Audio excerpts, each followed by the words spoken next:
good evening. Fox 6 Sports Blitz coming your way from Milwaukee and Indianapolis. On your screen, Lily Zhao and Tim Van Voorn in studio. Brandon Cruz inside Gamebridge Fieldhouse. Here's our starting lineup tonight. Is this the end for the Bucs? They now trail the Pacers 3-1 in a best-of-7 series.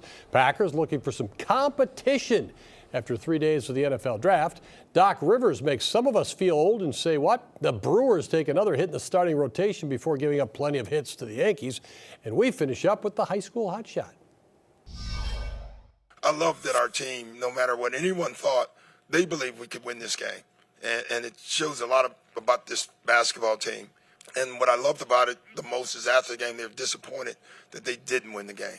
I know we have a lot of stuff going on, just clutter, injuries. But, man, I'm loving this team every second that I'm with them. And today is another example of that. We have 2 games left at home. They have 1 game left at home, right? That's how you can look at it. And so the first thing is we have to win the first game at home.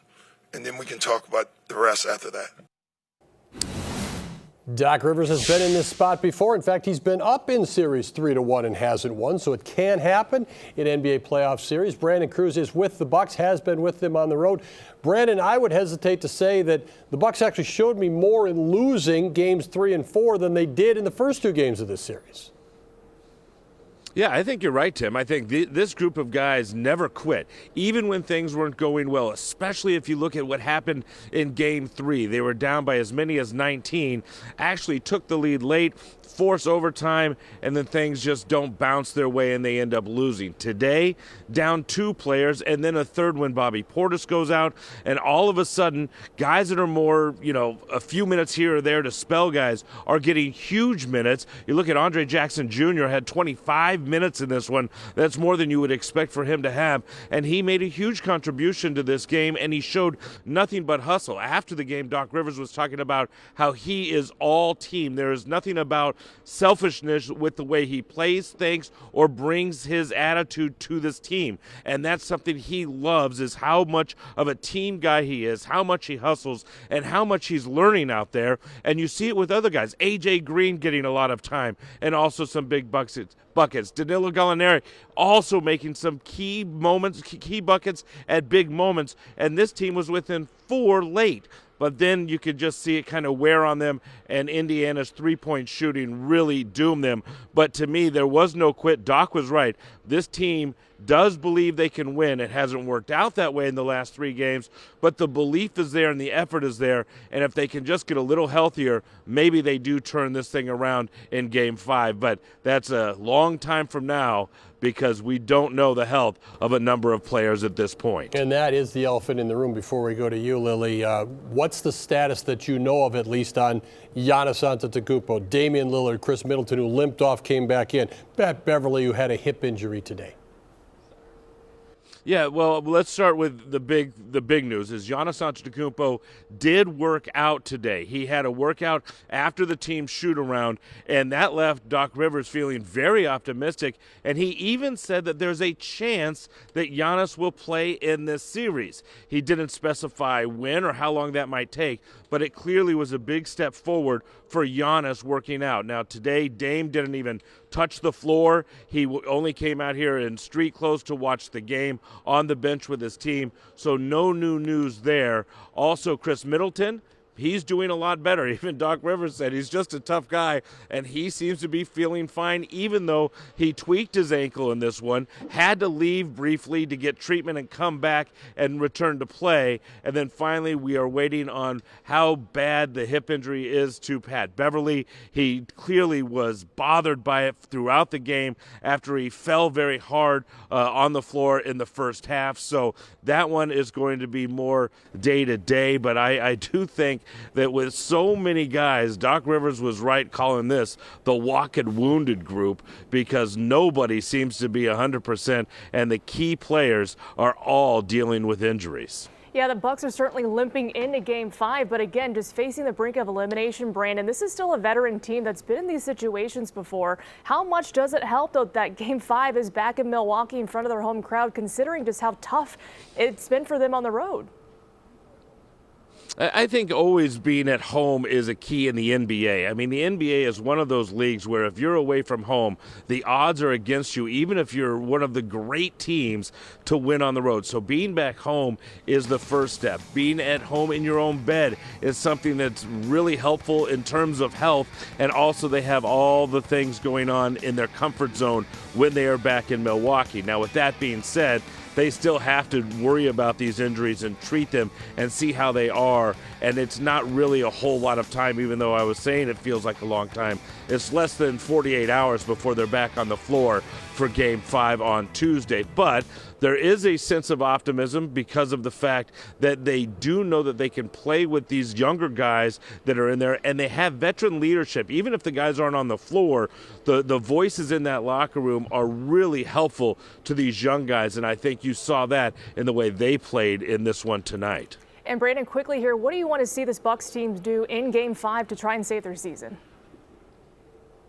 Well, I think they just have to slow this game down. They can't let Indiana dictate the pace, because when they do, that's when you start seeing the threes fly, and they were falling at a quick rate today. So they need to just slow things down, be more deliberate, maintain their physicality, and then hopefully for them, that means a win on Tuesday and then a trip back here for Thursday. Good stuff, Brandon. We've been following the Bucks all the way through, and credit to the Pacers too. Let's face it, they've been shooting unbelievably from three, and they've been getting contributions off their bench. It is halftime here in the opening segment of the Blitz. Means it's time for the Fox 6 Sports Insta poll. You go directly to the question if you choose by scanning the QR code, or you can go to fox6now.com. And we're switching gears to the football side of things. What letter grade would you give the Packers for their draft class? We're going to talk all about it in just a moment. Then you can, of course, respond to our expectations with your own. Well, that's always the goal, is to bring in as much talent as possible. And, now it's our job to maximize the talent and try to push these guys to new limits. And but we certainly added, especially in some areas that we really needed it, added a lot of competition. Perfect word there, jumping off point is competition. That's what we heard repeatedly throughout the weekend, Lily. And you get that when you draft multiple players at certain positions, because the Packers did that at offensive tackle. They did that in the defensive backfield at safety. So a lot of people are going to be vying for playing time. And that's exactly what Brian Gutekunst wants, right? He wants a competitive roster, and he wants these guys to compete for spots because, like they always say, they want the best guys out on the field.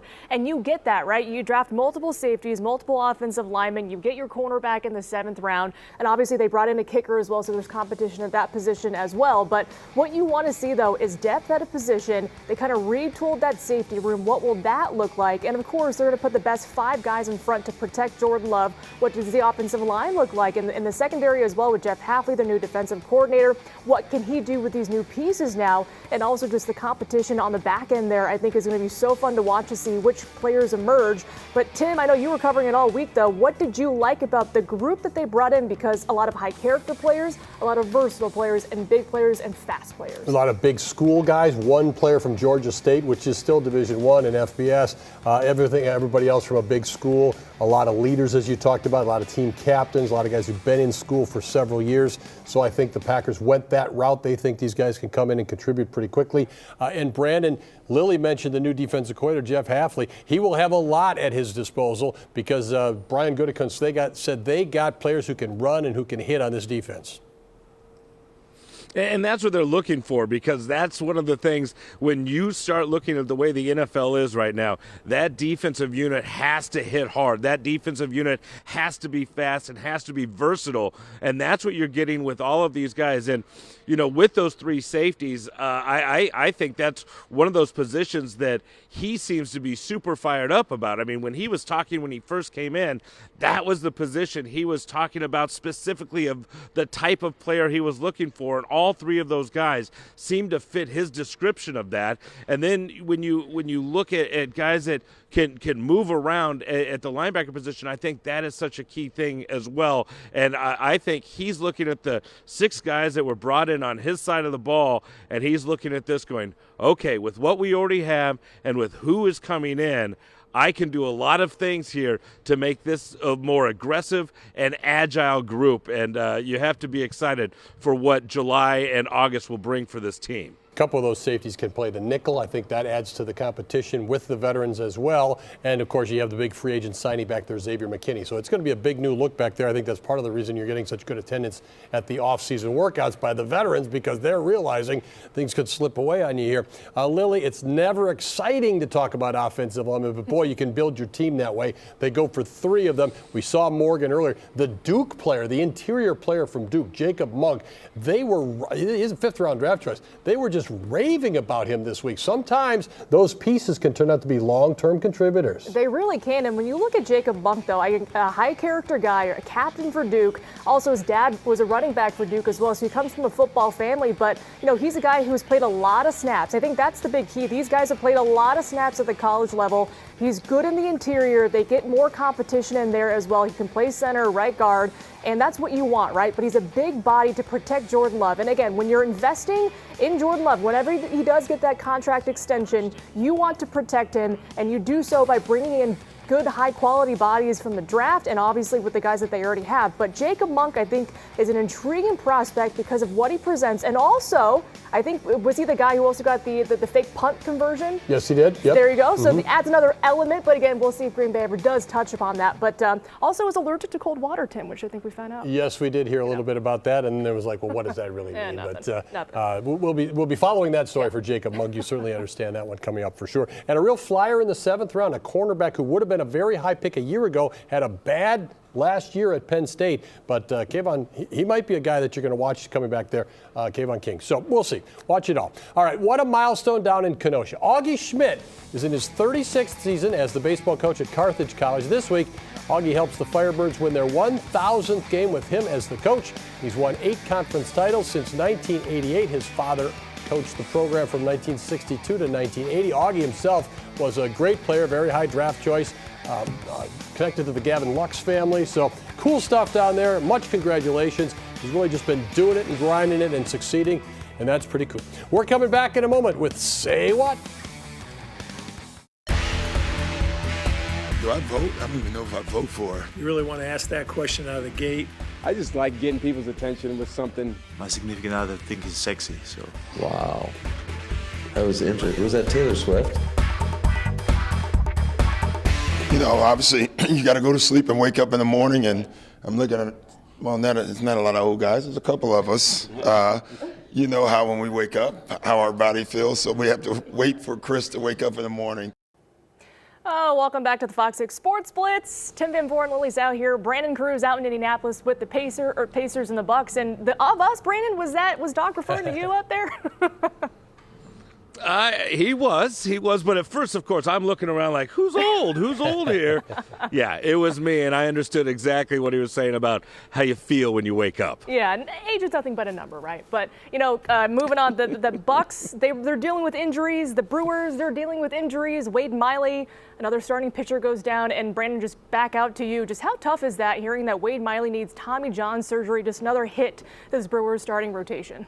Well, first of all, I think I feel badly for him. I mean, he is truly a really good guy, and this could be the end of his career. I mean, it is such a long rehabilitation process once that surgery is completed, so we don't know if he's going to even pitch again. Now, when you look at what it means for this team, it's a big blow, too, because when you have Freddie Peralta as your ace, Wade Miley was supposed to be that stable guy right there next to him in the rotation, and now he's done. So you have a lot of instability there throughout the rotation, something that we saw this weekend against the Yankees. Yeah, instability really was the big word there, because you have Joe Ross tossing against the Yankees yesterday, and then Tobias Myers gets his second career start on the mound today against the Yankees. And Tim, both those games, they give up 15 runs and multiple hits. Just not a way to do it when you're kind of doing a patchwork there in terms of your pitching. Kind of jumps out because we hadn't seen that so far this season, but really it's kind of inevitable. There's a little bit of a, on the edge here with this pitching staff to begin with. Young guys who haven't always produced at this level,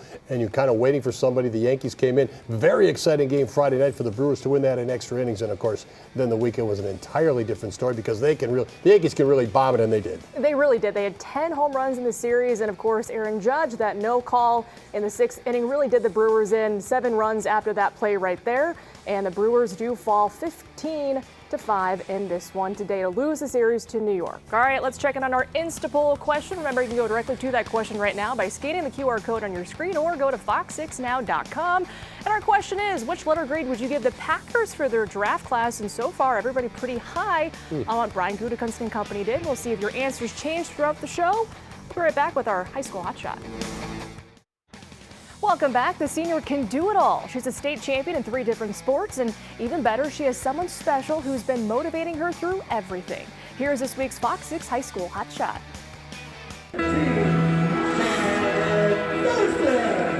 Hi, I'm Charlotte Featherston, a senior at DSHA, and I'm on the USM Co-op ice hockey team.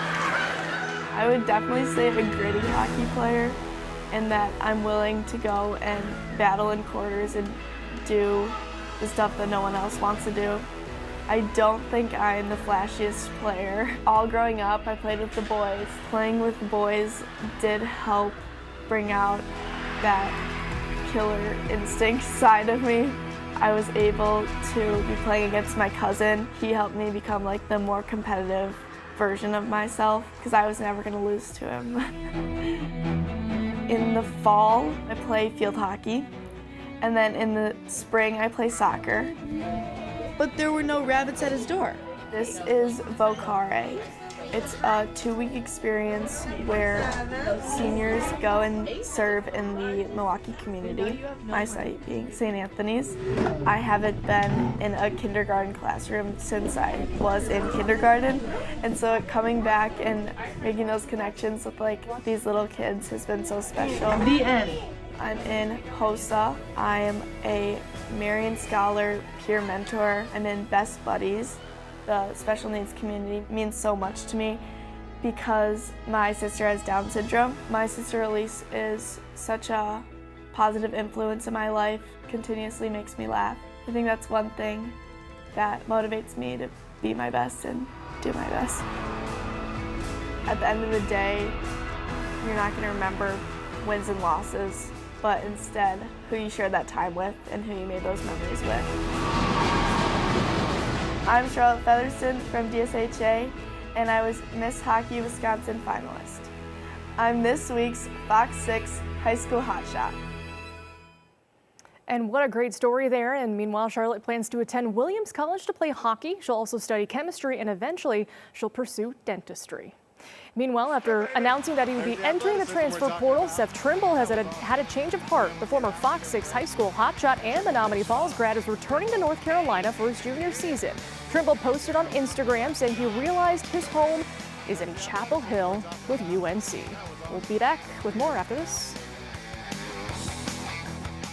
Tough stuff on the Fox 6 Blitz Insta poll. No pluses or minuses, so you had to go with a straight letter. A is the redeeming value there for the Packers draft. Bucks ahead, series against the Pacers, games 5, 6, and 7, maybe.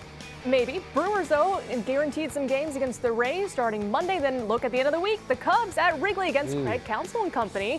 And as for the Admirals, playoff hockey begins for the Ads, and they're going to be at Texas Thursday and Saturday. Lily and I are sitting in Milwaukee. Brandon Cruz will be coming back to Milwaukee tomorrow. Brandon, will this series be going back to Indiana on Wednesday?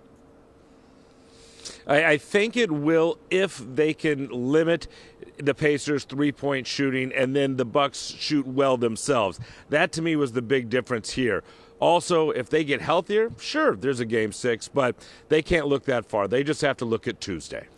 The Bucks, when they won this championship, they had to play 4 series. They were trailing in 3 of those 4, so it is possible. Lily, do you see this series extending past Tuesday night? I would hope so, but I think the home crowd maybe gets into it more, helps these guys, and you're hopefully gonna have Bobby Portis and company. So maybe we are seeing a Game 6. You've been to Gamebridge Fieldhouse lately, Brandon. You too. Good atmosphere for basketball. It's huge. Yeah, this crowd is on every single shot, and no matter what part of the game, they are into it. So it was quite a lively crowd here. Outstanding, and you, of course, were there with Marquette. We appreciate the fact that you were here with us tonight on the Fox 6 Sports Blitz. Enjoy the upcoming week.